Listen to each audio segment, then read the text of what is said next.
Hello YouTube, welcome back to our channel, What Would Shelby Do project, the 7.3 liter Restomod Godzilla. Obviously, I'm not with that car today. I'm standing in front of a 1970 302 Boss. You might ask, why are you doing that? And I'm going to tell you I'm doing that because this was actually the inspiration for the 1968 Shelby build. How's that? Well, we Concours restored this car. It took us about 2.5 years to do it. And when we got done with it, we vowed we were not going to do that again anytime soon. So when we got the 68 Shelby, ironically from the same owner, we decided that we were going to do something that no one had done before. We don't think anybody's done a 68 Shelby Restomod. Certainly people have told us we're crazy for doing it. I've been told I have no sense and too much money.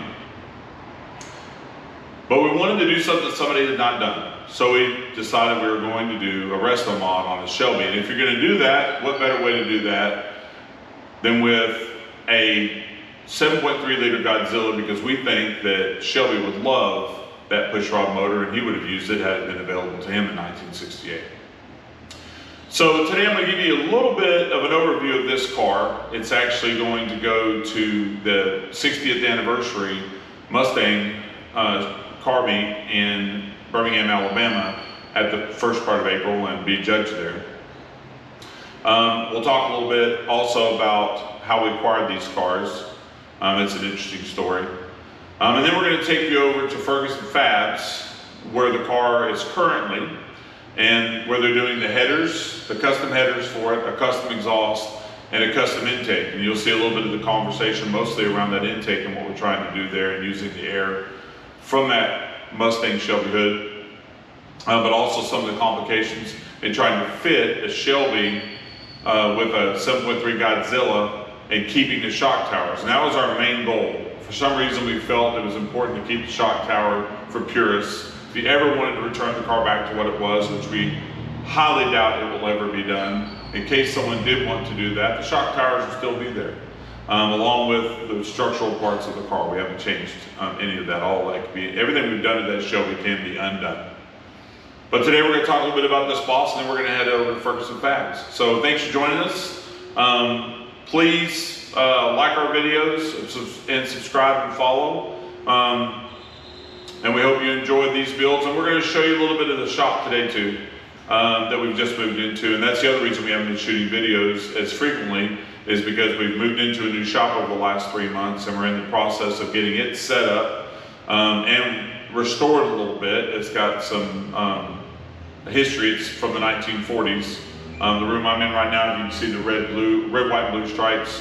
You'll notice that that is Firestone colors. This was previously a Firestone building, and we hope to restore some of that back, as well as add our own touches to it. And we'll be giving a video of that in the near future of all of the different builds and things we're working on, as well as things that are in line and stored in the shop. So thanks for joining us today. I hope you enjoy the Boss and the video on the fab work that's being done at Ferguson Fabs.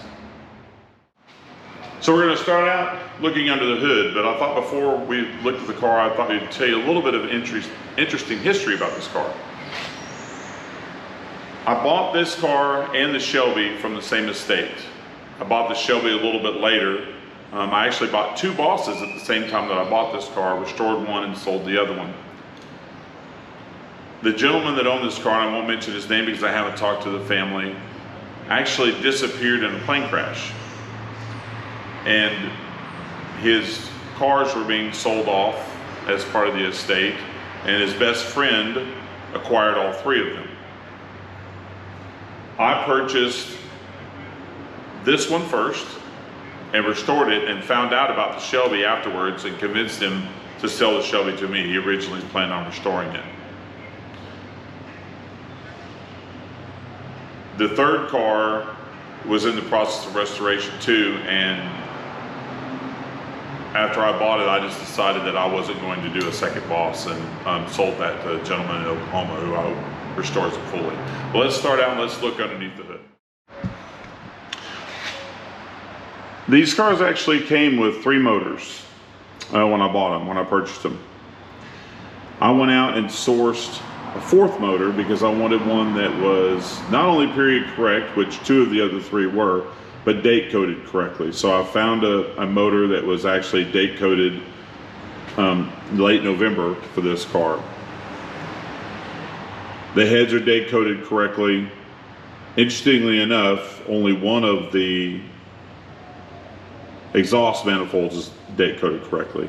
It has correct carburetor on it. It also has the correct distributor on it, which if you've tried to build one of these motors, you know how hard that is to find. It has an aftermarket alternator, but it's correct.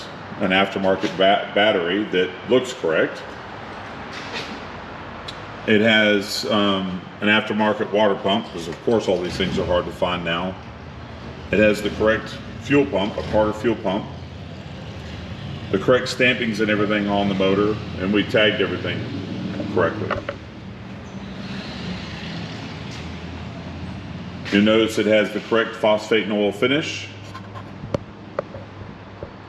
on both the shock tower caps and on the hinges, as well as the latch. This is a Dearborn car, so it has slot paint on the shock tower braces. Has that same slot paint underneath. We matched the color that we had from a unrestored, unmolested 1970 Mach 1 from a Dearborn plant to get those colors.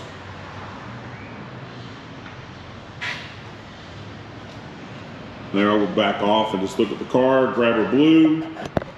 Sorry for the glare there.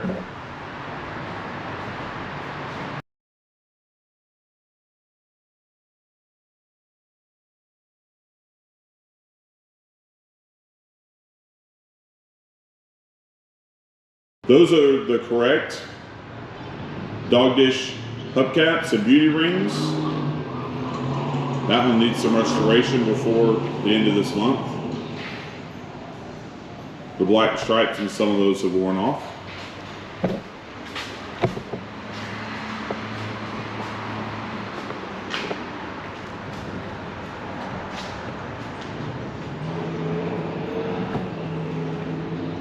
Purchased all the glass on this car for Cool Cats, who did the correct green tint, but they also added the correct date coding and stamping. Costs a little bit more to get it right. And they did that also with the windshield. Same date coding and stamping on the windshield, the correct green tint. I went with the Firestone ovals, mostly because we couldn't find the Goodyear ones. They were not out of production, but they were delayed. So it was going to be months before I could get my hands on some. They actually called me about 2 months ago and said they finally got them in, but this car has been completed for about 8 months.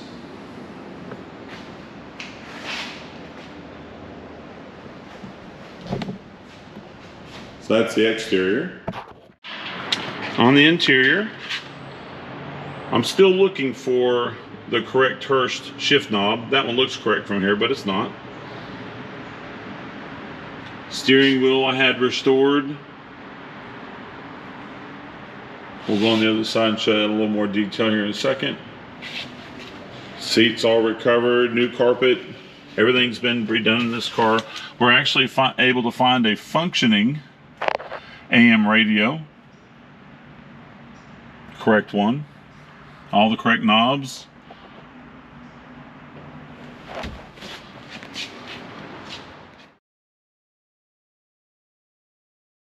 That is an actual Mustang steering wheel. It was restored. It's not an aftermarket. Had all of the gauges restored professionally outside of our shop. This car was assembled by 10 Speed. It was painted by Wayne Brown in Waco, Texas, who does an amazing job.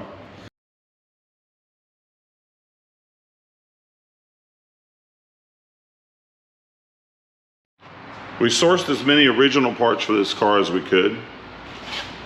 Not everything can be restored again, or not without considerable cost, and the costs are already very high on a car like this.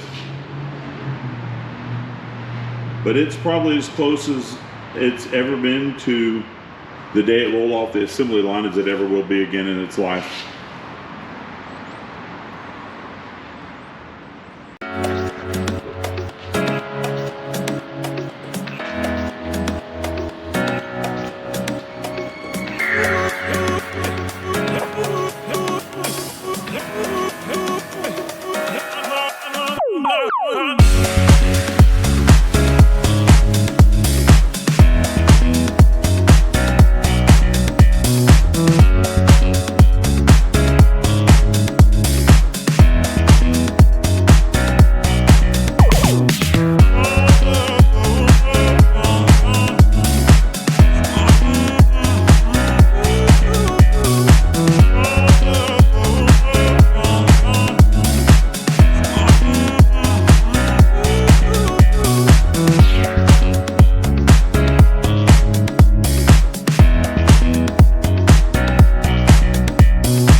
We showed a video of the car.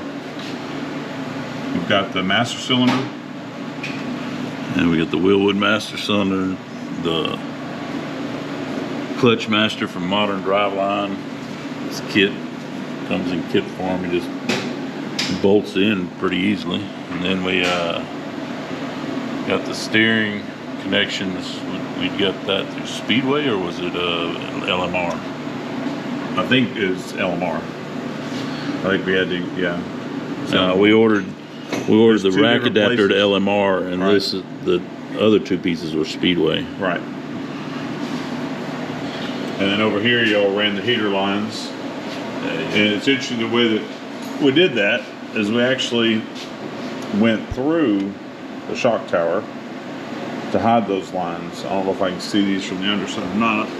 So I think you can see that now. If you look underneath here, you can see that we ran all the heater lines, and that's the AC lines through the shock tower.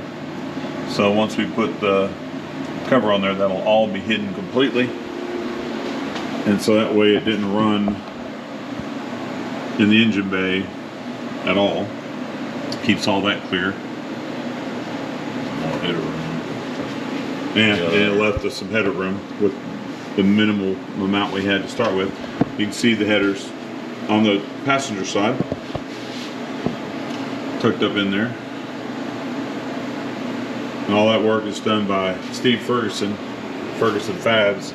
And he's just started on this side. There's nothing in there yet because it's all over here on the table.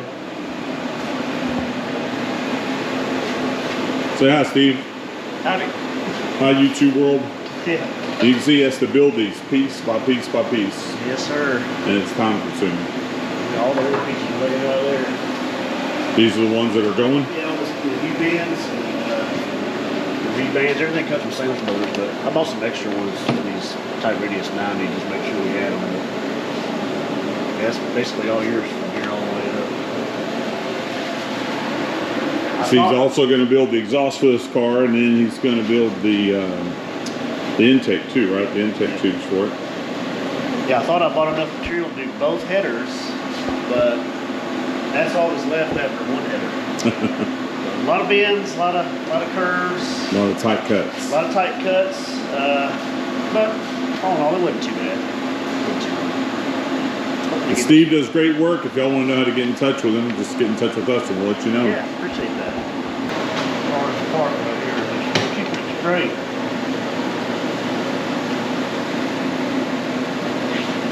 I'll stick it up in there in a So minute. basically it's piece by piece by piece by piece. Yeah, the problem with this car is I can't tack it on the car.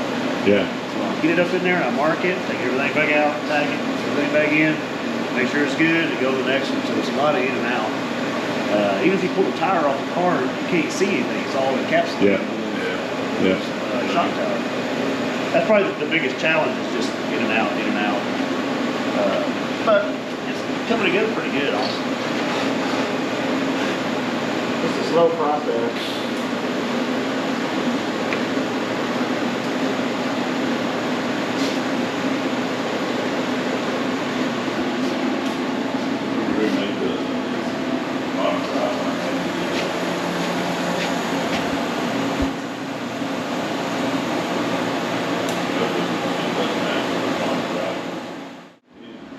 And he'd rather do more headers. You'd rather do more headers? He'd be your Godzilla go-to guy. A little bit more video of it there if you can see it. We also added the battery to it in the back too, since in the last video that we had. We're on the stuff now that's going to take some time.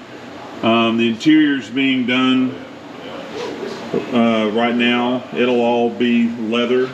And of course the fab work for the headers and the exhaust is being done here, so the car's not in the shop with us. So we can't do regular updates on it, and this is all tedious work that's going to take time. That one's been lined up all to get it over. So I cut them both so that you can still move the motor. Right. If And you had to. left plenty of room for the rack and everything too. So Yeah. this car never having a rack. That's If you look, we ran out of room there at the oil pan and the Yeah. engine mount. That's why we couldn't give it any more room that way. Doing away with the power brake stuff helped us a lot. right. We had to go to the right side proportion of valve instead of the left side because Yeah. there just wasn't any room in I here. like that new little look. That's too small, short. Short. These engine bays are tight. I mean, it's Yeah, you know. I think it'd be a lot of room in here. They put the 428 with this shock tower. But the 428 was narrower than this, I'm pretty sure. I think it was the 351 that was wider. Cleveland would probably be wider. Yeah, just slightly. The 351 Cleveland was just slightly. It's like a half inch. Huge, you know. Yeah. But this, I feel like this motor fits really good in there. I mean, the headers are going to be tight, but I mean, what headers ain't tight? Yeah. You know what I mean? Especially with an older car like this. I mean, As long as we get the spark plugs and the wires running. It's off. that's why I tried to keep them going straight down as far as I could. Just to, there's room to do it. That's always the number one concern. I mean, that's my biggest pet peeve is spark plug and wires. Cause, you know, Roast the wire. I wonder if we need to go out to build us a little shield for that starter circuit. probably so. I was going to go underneath it, but I felt like if I did, it'd be too over or too under. Yeah. It'd be kind of encapsulated with heat. So I try to keep everything going above it, keep some air on it. I think we can build us a little. I was kind of hoping maybe to find a starter that you could clock. If you could clock that sucker down. Oh yeah, we perfect. tried. We thought a 6.2 starter was clocked different, but it wasn't. It wasn't. We were looking at that. I don't know that they may make a billet starter that we can bolt on there. That's kind of what I was thinking. We'd have to. Normally they have a multi-lug flange, but if the solenoid is point straight down like a Chevrolet or something, it would be perfect. But if not, I can build it. Heat shield for it. I mean, I was thinking like you just had an old piece of Harley heat shield off a pipe, which I probably got some at the house and probably make it pretty neat. I've made them before.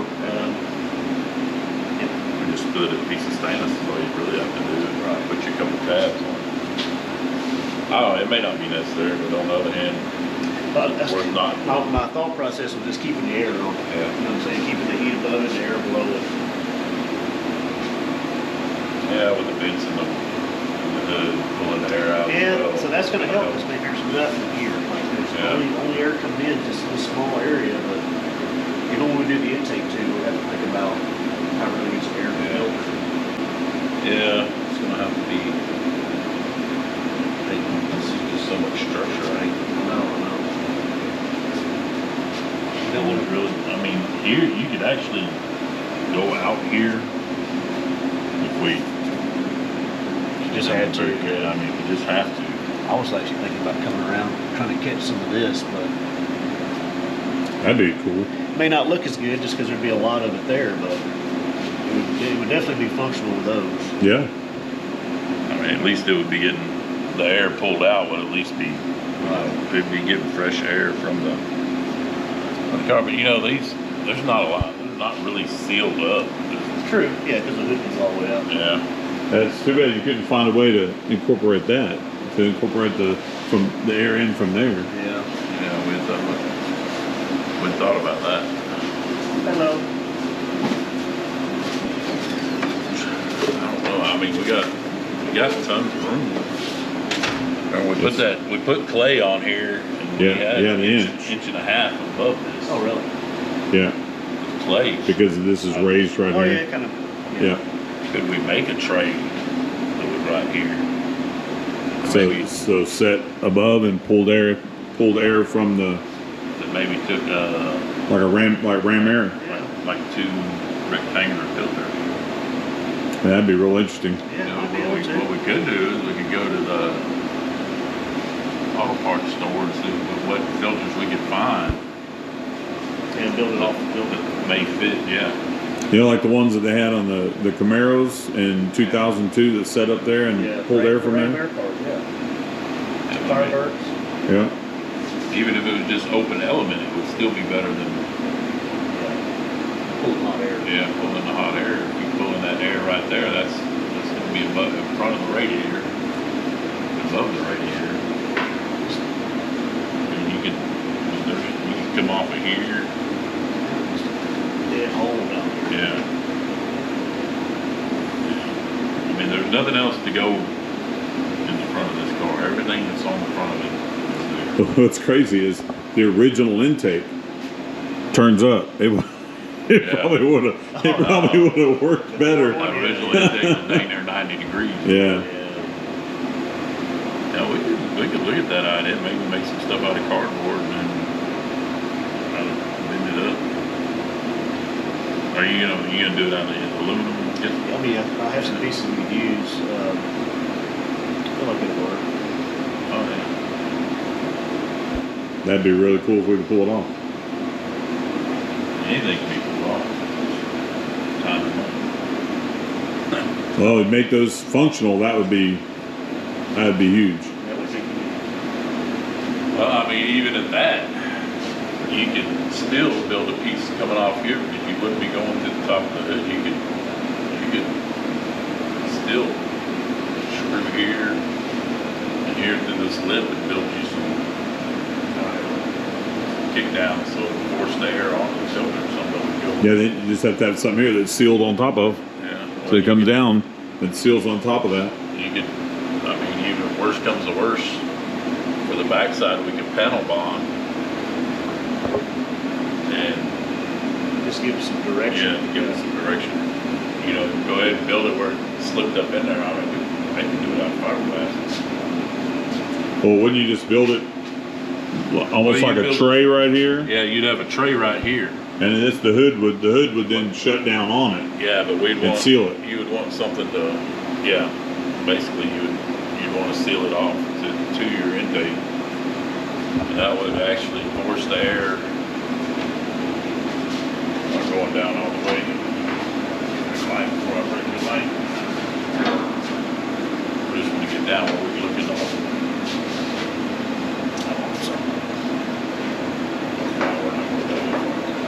I mean, right there. If we could just, I mean, it would take a little bit of thinking, probably some cardboard mock-up. Yeah, you're gonna have to bring this sets right here. So Right behind it, right yeah. behind that. So you're gonna have to bring it. You're gonna have to bring it back this way a little bit. You'd have to add some onto it to set in there, but yeah. Let's go ahead and bring it down and see where everything lands. We can probably see in through the, I mean, that, This is the top of the radiator there. yeah. I mean, That's a lot of air coming in there. That would be really good if you could use it. Hey, you wouldn't have to use all of it. Just if you could just Well, but funnel part of it. once you started funneling, you probably won't funnel at all. I like that concept. Making that functional. We'll go to the heart of it, 'cause I'd like to use the filters that we can find anywhere. Yeah.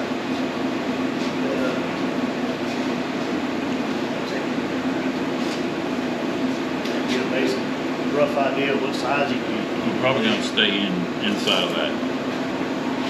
So if you had something centered, would be what, 16 inches? Yeah. But you're probably gonna find something around 15, probably more like that. 15 by, You could kick up. yeah. If you could kick it up, you probably didn't have to direct it. How deep? That's, the filter's only gonna be Yeah, an inch and a quarter yeah. at most. Yeah. Hopefully an inch. Right, well, I mean, we just have to see what we can find. There may be something that fit a BMW or something that drops right in there. We'll leave here and run by the 5 inch. Yeah, 5 would be ideal. Get a little bit of ducking right here. 'Cause you got a V-band that goes here too. Yeah. We could utilize. Yeah, something 5 by 15 or 5 by 12 Yeah. or.